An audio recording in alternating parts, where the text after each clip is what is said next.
Aholini bizning moliyaviy ilmimiz rivojlanishiga qaraganda moshenniklarning moliyaviy ilmi juda ham tez rivojlanib ketyapti. Yangicha usul chiqdi, o'zim ham hayron qoldim, sizga ham yetib ketishga qaror qildim.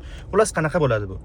Oldin moshenniklar sizga bank nomidan telefon qilib, sizdan yuborilgan kodni so'rashgan bo'lsa, endilikda sizning nomingizdan banklarga telefon qilib, kartangizni o'chirtirishyapti. Ya'ni umuman olganda qarang, mana bunaqa. Birinchi bo'lib o'zi moshenniklar sizni kartangizni o'zlashtirish uchun yoki pulingizni o'g'irlash uchun siz haqingizda barcha ma'lumotga ega bo'lishadi. Endi ular siz haqingizda barcha ma'lumotlarni qo'liga olib, bankka telefon qilyapti-da, "Meni nomimda shunaqa karta bor, shuni bloklatmoqchiman" deb aytishyapti. Vaholanki bu ishonarli chiqyapti-da, bank u kartani bloklayapti. Keyingi qadamda esa moshenniklar sizga telefon qilyapti, ya'ni bank nomidan. Kartangiz bloklanganligi va sizga yuborilgan tasdiqlash kodini aytsangiz, kartangizni ochib qo'yishlari haqida ma'lumot berishyapti.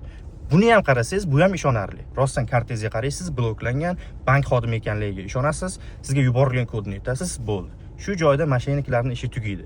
Ya'ni sizni kartangizni o'zlashtirishadi, kerak bo'lsa nomingizga kredit olishadi yoki kerak bo'lsa kartangizdagi barcha pullarni shu ko'z ochib yumguncha bemalol boshqa kartaga o'tkazib olishlari mumkin bo'ladi.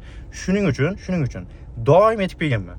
Kredit taqiqi degan narsa bor. Boqib qo'ysangiz, sizning nomingizga hech kim, moshenniklar ham boshqasi ham kredit ola olmaydi.